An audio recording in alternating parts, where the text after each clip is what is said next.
En los estudios de Rumbo Central, el doctor José Luis Tapia, quien es economista y además docente en la Universidad Ricardo Palma. José Luis, un placer de tenerte aquí. Muchas gracias, César, por la invitación.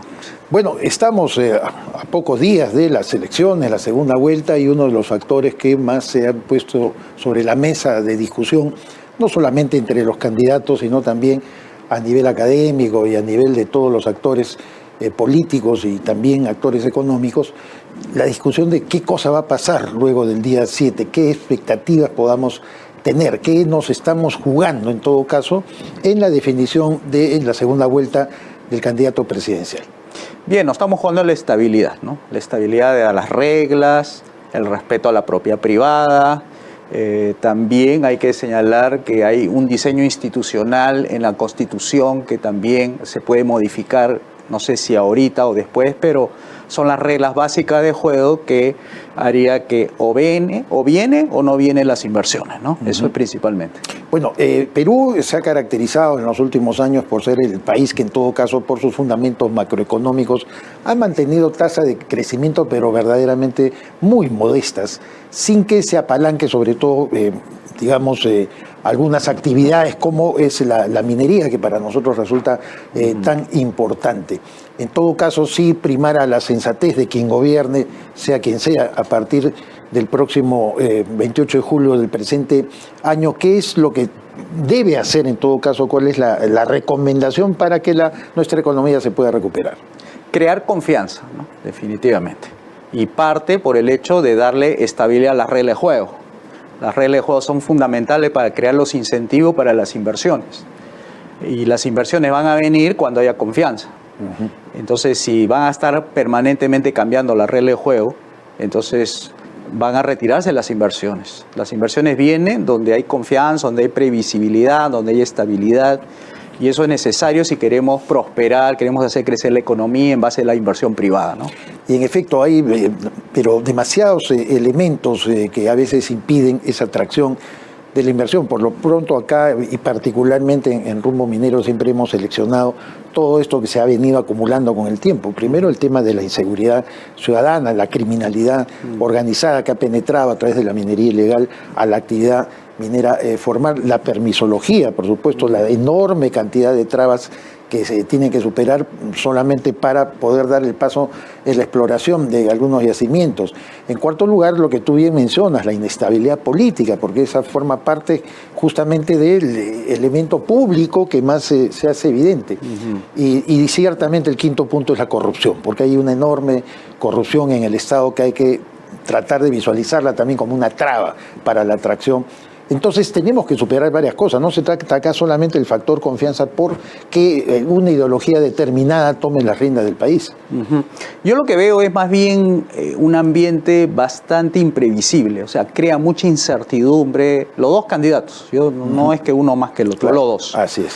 En el caso del candidato que está cambiando mucho porque ha cambiado justamente de planes de gobierno es el señor Roberto Sánchez, ¿no? Ahí yo tengo mi duda si vaya a mantener las reglas de juego estables, porque ya estamos viendo que está cambiando su propia regla, su presentación de su plan de gobierno, y esto puede generar mucha desconfianza, ¿no? Sin embargo, lo que tú bien has señalado en el tema de la seguridad es necesario, es fundamental, porque los gobiernos cuando tienen que presentar, digamos, sus principales resultados, tiene que ser en tres áreas por lo menos principales. Seguridad, segundo, justicia, y la tercera, las obras públicas. Es lo esencial. Así fueron creados los estados, los gobiernos, con esas tres funciones. Lo que ha pasado es que el sistema ha ido creciendo en el involucramiento del Estado en más funciones y han abarcado más. Desde Bismarck, por ejemplo, desde 1933 empezó a entrar el Estado con más derechos sociales y ha hecho crecer al Estado al punto de que ha llegado a invadir las esferas naturales del sector privado.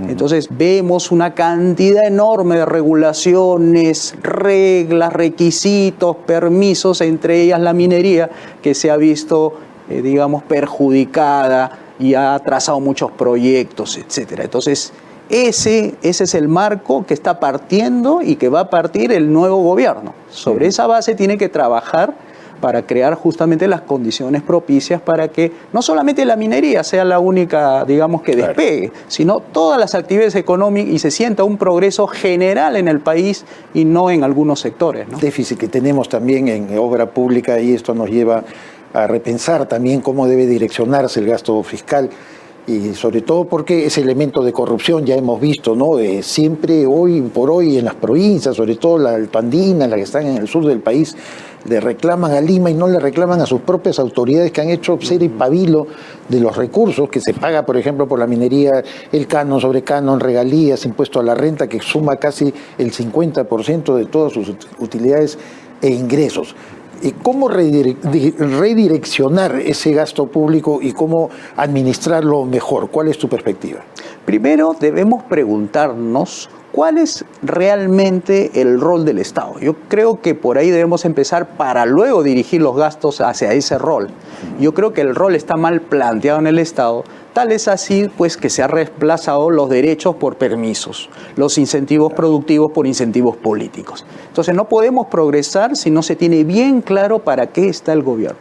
Yo, desde mi perspectiva liberal clásica, yo planteo más bien que el Estado debe solamente tener 3 funciones: justicia, seguridad y obras públicas, y el resto al sector privado que vea, arregle, que tenga que hacer mucho en el sentido tanto económico, social, etcétera, porque ese es su verdadero rol, el rol, digamos, como ha tenido antes, donde sí podían prosperar las personas. Yo recuerdo que mis abuelos hablaban de comprarse casas, no comprarse departamentitos, ¿no? Sí.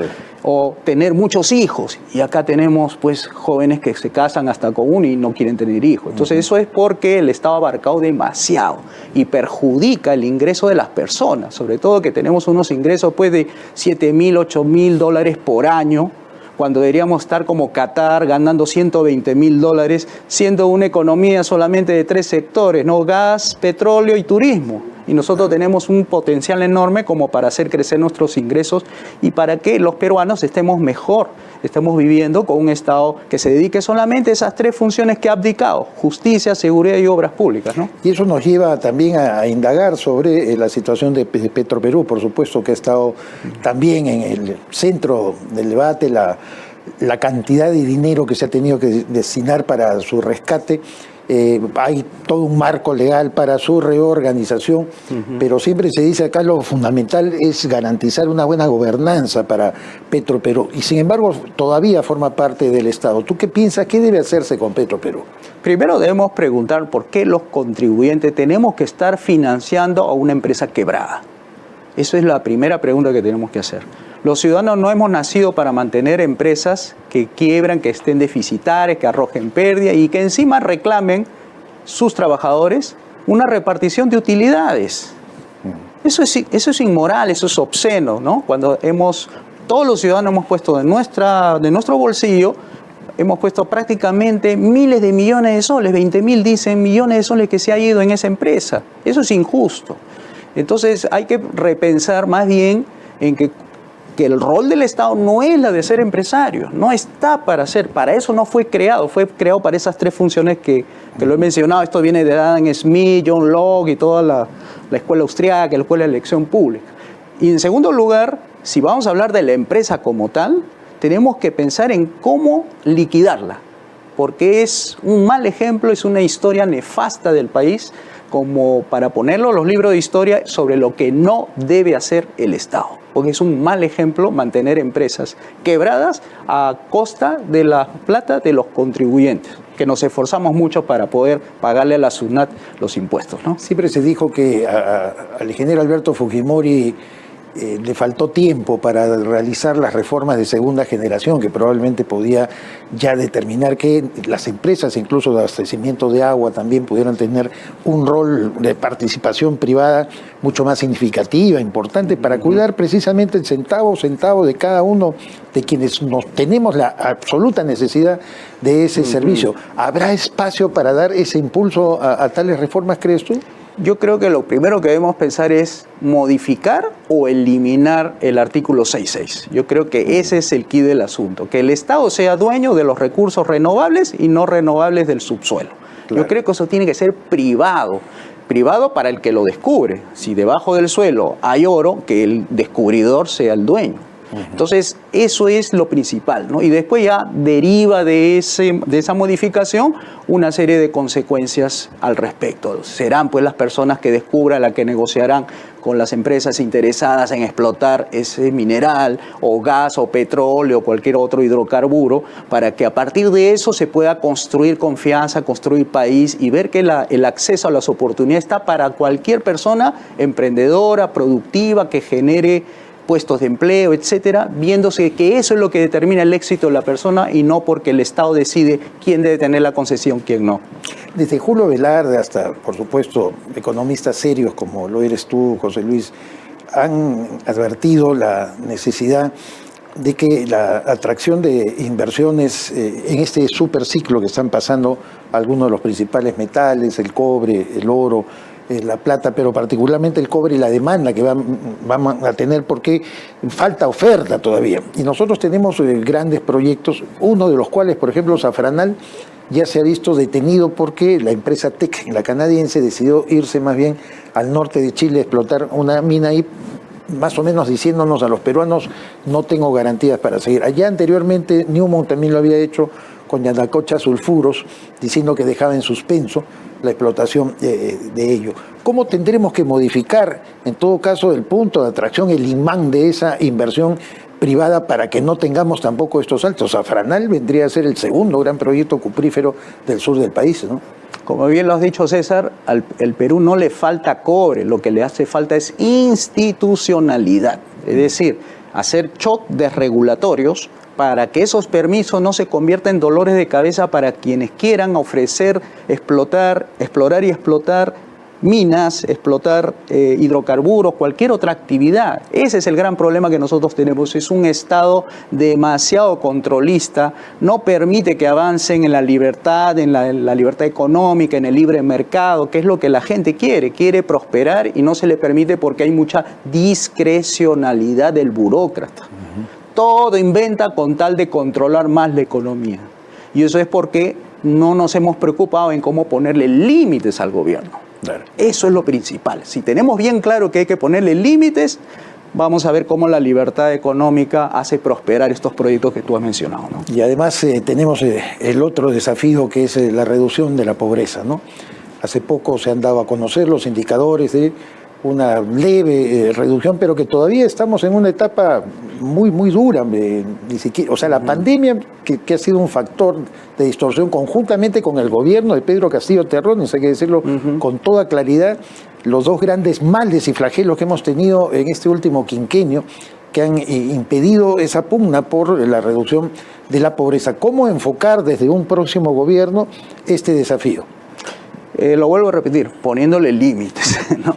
Yo creo que ahí está justamente los mejores ejemplos de los países que ahorita son desarrollados, es porque en su constitución no hablaban nada de economía. Esa es la constitución de Estados Unidos, que solamente tiene cierto artículo, no tiene ningún régimen económico constitucional, y eso no impide que un país se pueda desarrollar en base a reglas claras. O sea, los contratos privados, la propiedad privada y los gobiernos limitados, los tres principios claves para hacer desarrollar un país, ¿no? Pero también con agentes, digamos, reguladores del Estado que sean positivos. Recordamos a Ronald Reagan, pues el famoso Reaganomics, que él decía, es que el Estado no es tu solución, el Estado es tu problema, tal como tú lo sustentas, pero pasando los años se desreguló tanto que vino la crisis del subprime del año 2008, fue una desgracia pero absoluta y total que impactó además en el mundo entero. Nosotros que teníamos indicadores en el segundo gobierno de Alan García muy buenos de crecimiento, de repente caímos a cero, y eso que fuimos de los mejores países en salvarnos de esa situación. Yo creo que el mensaje tiene que ser que hay que fortalecer siempre también y mantener fuerte a todos los sistemas reguladores. Mira, yo te puedo clasificar en la buena y mala regulación. ¿Sabes cuál es la buena regulación? Todas las que evitan el fraude, el engaño, el abuso, la estafa, etc. Pero las regulaciones económicas son malas en sí mismas, porque está regulando el etiquetado, la producción, la trazabilidad, la inversión, la exploración, la explotación, como si los empresarios fuéramos delincuentes. Entonces, la buena regulación es la que previene el crimen, el delito, todo eso que he mencionado, y la mala regulación es que le pone trabas al que quiere explotar minerales. Pues. Sí, efectivamente, yo creo que esa es la mejor manera de resumir cuál es el papel de las reguladoras. Yo te quiero agradecer mucho, José Luis, por haber estado con nosotros. Por supuesto, te vamos a convocar en una próxima oportunidad, probablemente ya luego de que conozcamos los resultados de la segunda vuelta electoral este domingo 7 de junio. Muchísimas gracias. Muchas gracias a ti, César. Estuvo con nosotros José Luis Tapia, economista y docente de la Universidad Ricardo Palma.